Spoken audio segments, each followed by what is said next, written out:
Yeah, should I bring me to the...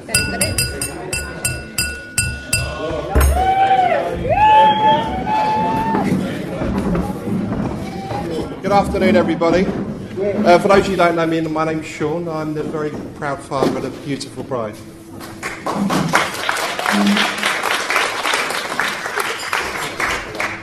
I'd like to welcome you all today and just say a big thank you for making the time and effort to be here and share such a lovely day with us. And I know some of you travelled a long way, some is from as far as Australia, which is pretty amazing. So, yeah, thanks for coming, and let's all celebrate a really lovely day together. Lauren, you look beautiful, and I think everyone agree you really do look like the perfect couple together. Now, I believe that tradition dictates that a dad should share a few anecdotes about his daughter. I know that Lottie's particularly nervous about what I may say in the next part of my speech. After all, it's part of a father's job description to embarrass his daughter, and apparently I'm very good at it. So, you don't need to worry, Lollie. I'll save it to the dance floor till I do that. Lauren, or Lollie as she's known to her family and close friends, is so special to Ray and I, and is truly the sweetest natured person you could wish to meet. Which Ray tells me is because she's got her mum's genes. Obviously, I agree. Lollie, so why do we call her Lollie? Well, it started with her granddad Musket. Over there. There he is. He couldn't pronounce Lauren. It would be Lara, Laura, Laurent. So we just called her Lollie, and it seemed so right. So from then on, she was our Lollie. In 1988, when Lauren made her entrance into this world, she immediately brightened up our lives, has continued to do so ever since. Jason is also very important to us, and in the 9 years that we've known him, Ray and I have seen the strength of his character and his warmth and his great ability to make Lauren happy. I think you often wonder as a parent just how well your children will turn out. You wonder what sort of life decisions they'll make, especially those that you have no control over. What friends will they choose? Who will they pick as a partner to share their life with? And will that person love and care for them as you would? And would you approve? Well, for what it's worth, Lollie, your mum and I think you've made a great choice. Your mum and I are also acutely aware of just how blessed we are to have you in our lives, and we hope that you're aware just exactly how much we love you and how very proud of you we are, and of the lovely young lady you've become. It's been an absolute joy for both your mum and me to watch a very talkative, extremely inquisitive, and often clumsy little girl develop into the very beautiful, clever, compassionate, and extremely loving young lady. It was my absolute honour and privilege to escort her down the aisle today. Now, like most fathers, I was extremely protective of my daughter and prepared to fend off any potential suitors. I took the view that no man was good enough for my daughter and was in favour of capital punishment for anyone who tried to take her away from me. And so it was in this welcoming atmosphere of open-mindedness that we were first introduced to Jason. And to be truthful, from the first day we met him, he's been an absolute credit to his parents. He was polite, very well-mannered, and extremely likeable.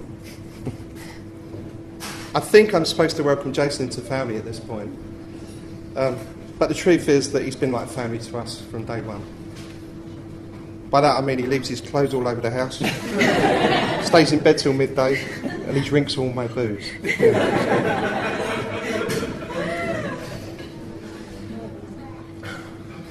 You'll run, yeah. Sticking with tradition, I think at this point I'm supposed to pass on some worldly advice to the newlyweds, which in itself is quite amusing, me giving advice. But I think if I could give any real advice, it would be, life is really simple, but we insist on making it complicated when it really isn't. You have each other, and as long as you have that, everything else will simply fall into place. Ladies and gentlemen, I think I'm getting close to outstaying my welcome, and I can see both the groom and the best man eager to make their speeches. Over there, where is he? I do, however, have one final, very pleasurable responsibility to fulfil. Lauren and Jason, may your marriage be a truly happy one. May you have a long and wonderful life together. I wish you fun and excitement for today, hopes and dreams for tomorrow, and love and happiness forever. Ladies and gentlemen, it's my very great pleasure to propose the first toast to the happy couple. So could I please ask you to be upstanding and raise your glasses to Lauren and Jason, bride and groom.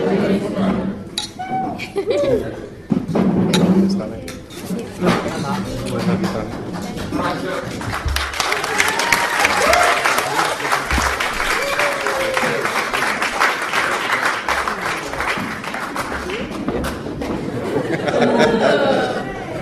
That's right. So for those of you who don't know me, leave. I'm Jason. On behalf of my wife and I,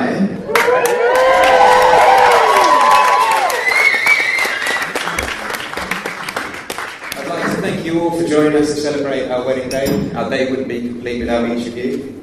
Sean, thank you for your kind words. Always knew you were a bit of a big song, really. I can't thank you and Ray enough for raising such a beautiful, kind and caring daughter, and for welcoming me into your family from day one. I say from day one. It's not all been plain sailing, has it, Ray? Watching Lauren walk down the aisle today, I realised that your 8-year campaign of tease and torment towards me had all been a test. A test to see if I could really be the one for Lauren. Well, I hope that today I passed your test, and you can now get back to focusing on more important things. Now, making sure you never again do the grocery shopping wearing one black boot and one brown boot. Teasing aside, I couldn't have asked for a better mother-in-law, and can only hope the mother-daughter bond you share with Lauren is passed on to future generations of our family. And Sean, a man for which nothing is too much trouble, and one who'd stop at nothing to ensure his daughter is taken care of. A man with endless patience, demonstrated superbly on the afternoon I asked if I could marry Lauren. To this day, I don't know how Sean kept a straight face. With me sat in front of him in a pub, sweating and slightly tipsy, mumbling nervously, Sean, I just need to ask, you know Lauren, do you think I can maybe marry her? Patient he was though, and gave me his blessing. From there, a great friendship developed, built on healthy football rivalry, our joint love of gadgets and curry, and a passion for putting the world to rights over a few drinks in the manor. I don't think we'll be settling world issues anytime soon, but if anyone wants to know exactly why we're Shacky of Wokingham is the greatest curry house in England, see Sean later.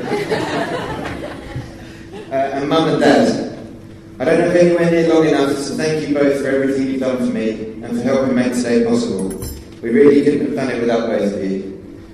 But for all the weekends spent cheering me on from freezing cold touchlines over the years, the all too often visits to A&E, for supporting me when I decided to study the least academic course on Solent University syllabus. For not telling us that we needed to get real jobs when we told you we were going to work at sea, and then again when we moved to Australia. Mum for teaching me that there's no such thing as too big a diamond when Dad was making Lauren's engagement ring. Lauren's especially thankful for that. And Dad for dropping everything to make sure the ring was ready in time for our trip to New York. For helping me become the person I am today and for always looking out for me. I love you both, and I wouldn't change either of you for the world. Mum, Sean, Dad, Ray, Jan, we have some gifts to say thank you for all your help. Bear with me. Diamond ring check. The longest trip, that's it.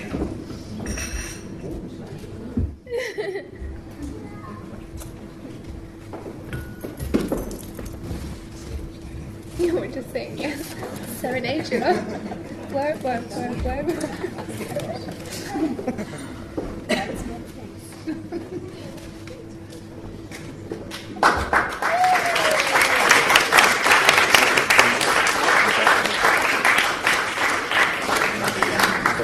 Oh, we're so well prepared.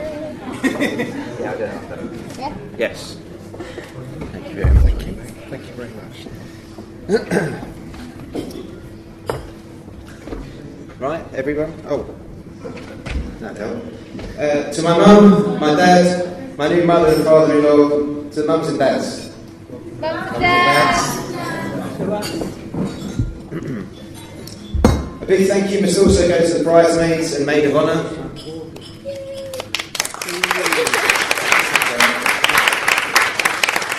Sarah, April, Ash and Gemma, thank you for your help with so much of the wedding DIY, the bunting, the pom-poms, and most of the decorations you'll all see around Lillybrook. Thank you to Sarah and April for making Lauren do something called ugly happy crying. On the 2 unforgettable hen-dos that you both organised. I say unforgettable. Whenever I ask Lauren what went on, the details seem to conveniently slip her mind. So I don't know much of what went on in Brighton or London, but I've been told we're all in for a treat later. Girls, you all look lovely, and Lauren couldn't have done it without each of you. To the bridesmaids and maid of honour. Bridesmaids, maid of honour. And of course the ushers and best man. For your help with everything today and over the past few months, Lauren and I can't thank you enough. Admittedly, most of that thanks is from Lauren, and it's for you all getting me organised and in the right place at the right time. You all look lovely too. And the best man, Brad. My big brother and my oldest friend. We may not have always seen eye to eye growing up, and I'm still convinced you only started supporting Arsenal because I supported Tottenham. But you've been everything a best man should be, and I love how realistic you made my night dress up as a nurse. So committed to the occasion that you even ended up in A&E. But seriously, your help with designing the save the dates, the wedding invites, all the signs that you'll all see around Lillybrook, as well as the big barn quiz that will be brought around later, prizes for the winner, so take it seriously. Not to mention organising a great weekend away in Edinburgh, it's all been so greatly appreciated. Lauren would also like to thank you for making sure I came back from Scotland with a full head of hair. We've got a little thank you for each of you if you'd like to come and collect them. Come and collect them. And in case you're wondering, the bridesmaids I hear have already been giving their thank yous.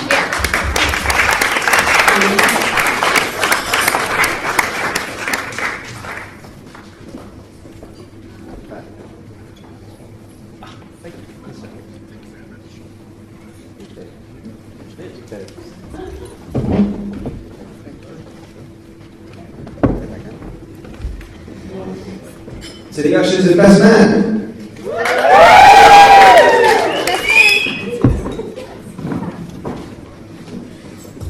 Nearly done. There are a few other people we'd like to mention and express our thanks to. My new brother-in-law, Brett, right, there you are. And Kaylee, for your readings earlier. Also Meg, Ashley and Lisa for helping out with so much of the decorating and making the decorations. Now, before I hand over to the best man, I'd like to take a minute to just look at Lauren. You look incredible. Ever since you Skyped me from Las Vegas in the middle of the night to tell me that you found your dress, I've been trying to imagine how beautiful you look. And I'm sure I won't be alone when I tell you that you're quite simply a vision of loveliness. I've spent months trying to put into words how thankful I am for everything you've done for me. This perfect wedding is just the latest thing on that list. 2 years in the planning to make today perfect, it simply wouldn't have happened without your constant emailing, pinning and organising of pretty much everything. But over the past 8 years, you're putting up with someone who must be unbearable to have in a confined space.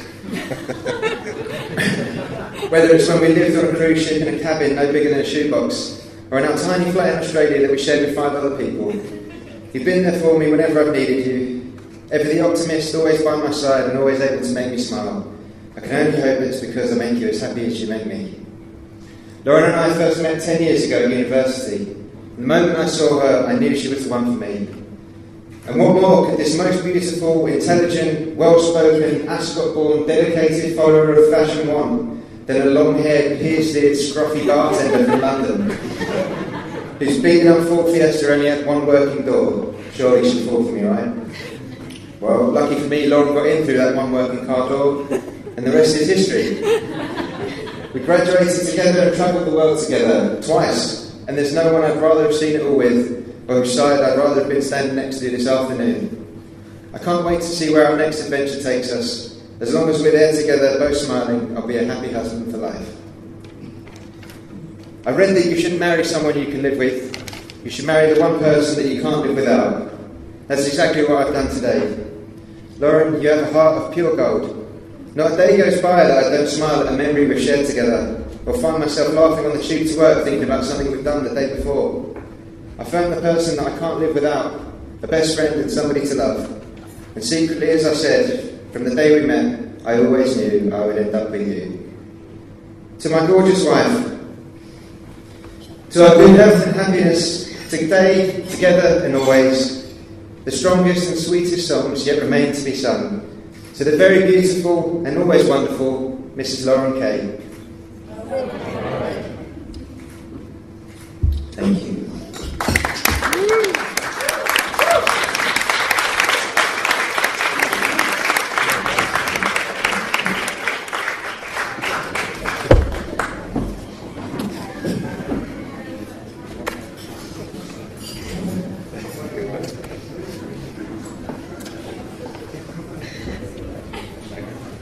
Yeah, we'll talk about it. Good afternoon, ladies and gentlemen. You'll be glad to hear I'm one of the final obstacles between you and even more alcohol and food.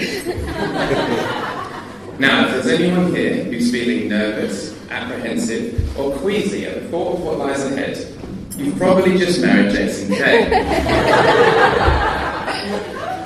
I should start by introducing myself. So for those who don't know me, I'm Brad. Jason's slightly older, possibly wiser, but definitely much more punctual big brother.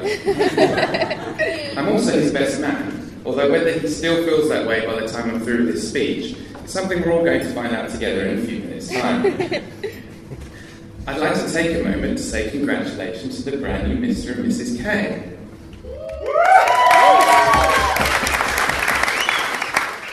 Anyone who's been lucky enough to spend time in their company knows what a great couple they are, perfectly complementing each other. Lauren being the intelligent, good-looking and emotionally stable one, and Jason complementing that with much the opposite. I'd also like to say thank you again, on behalf of the bride and groom, to everyone here for being part of their special day. Quite clearly, no expense has been spared in putting on this wonderful occasion for us all to enjoy. Please don't worry if you heard any unusual noises during the speeches. It was probably just Jason's wallet groaning. He did actually say if he'd known the financial effect in advance, he might have thought twice about popping the question in the first place. It's great to see everyone enjoying the day so far, but I have to say, as the best man, you get to see behind the scenes, and let me tell you, some of it is not pretty. Tears, hissy fits, panic attacks, screaming. Luckily, I've heard Lauren was much better behaved. Before I go any further, there are a few pieces of housekeeping I need to address. To the bridesmaids, Sarah, April, Ashley and Gemma, you all look absolutely amazing, and Lauren hasn't stopped talking about what a huge contribution you've made in helping her get ready for the big day. Lauren, what can I say? You look simply stunning. I know how much time, effort and planning you put into finding the perfect dress, but the truth is, it wouldn't have mattered which you'd picked. You'd have looked as beautiful regardless. As for you, Jason, well, you don't scrub up too badly. Although I'm slightly annoyed there seem to be 3 other boys here wearing the same outfit you picked. I'm of course referring to the ushers, often one of the most underrated parts of a wedding. I like to think of them as a B-day. No one really knows what they're for, but they add a touch of class to proceedings.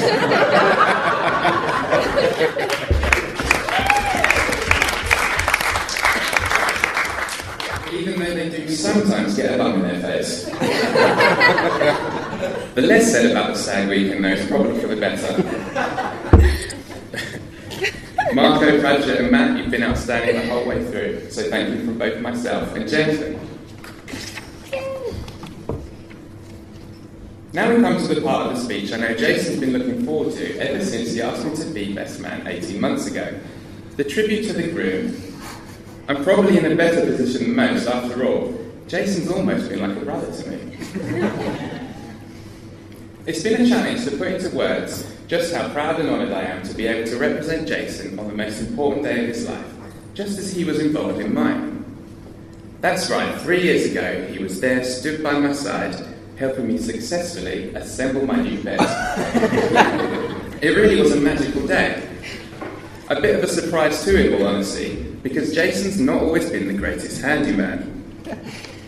He once spent 5 hours putting together a 90-minute flat-pack wardrobe, complete with his own personal touches of broken nails and wonky doors that I don't think came as standard. You weren't most pleased on the way.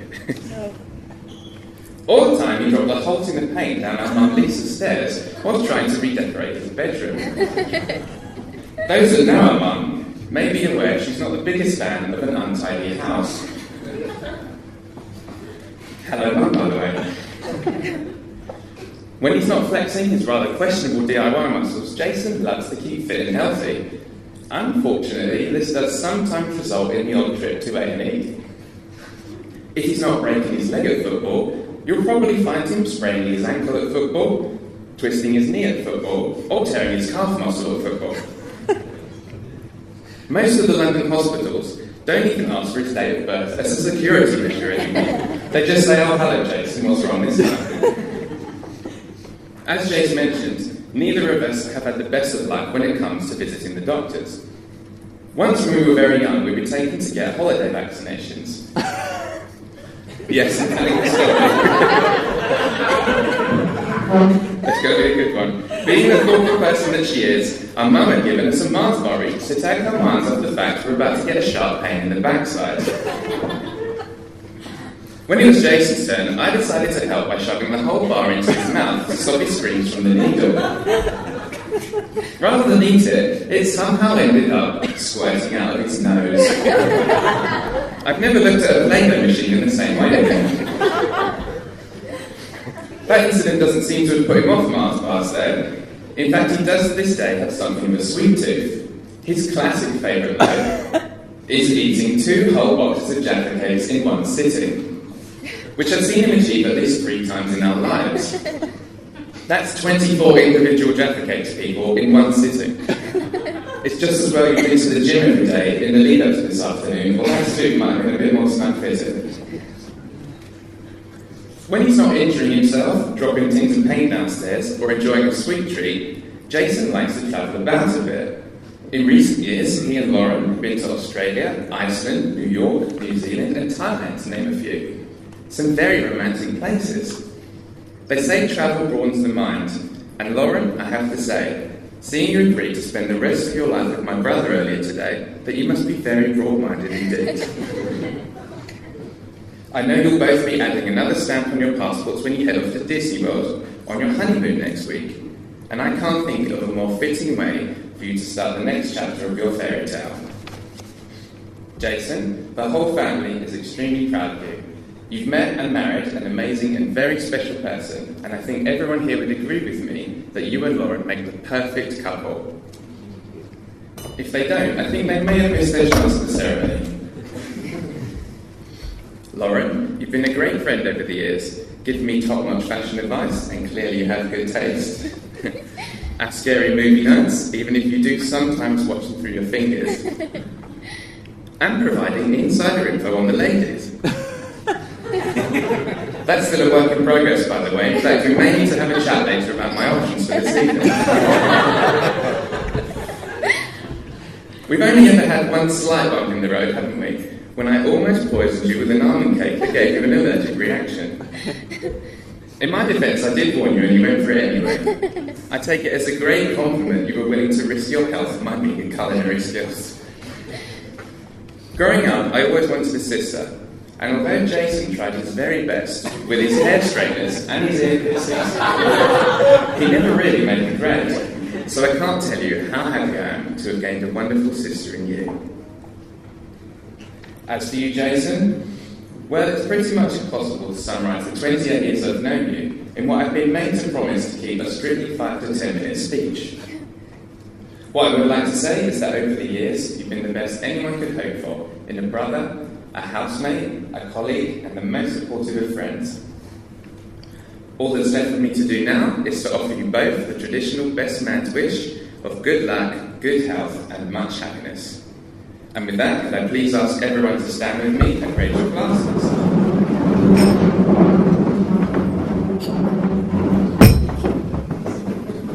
Lauren, Jason, Everyone here wishes you all the very best for the future as you begin your married lives together, happily ever after.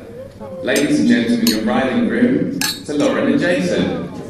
Jason.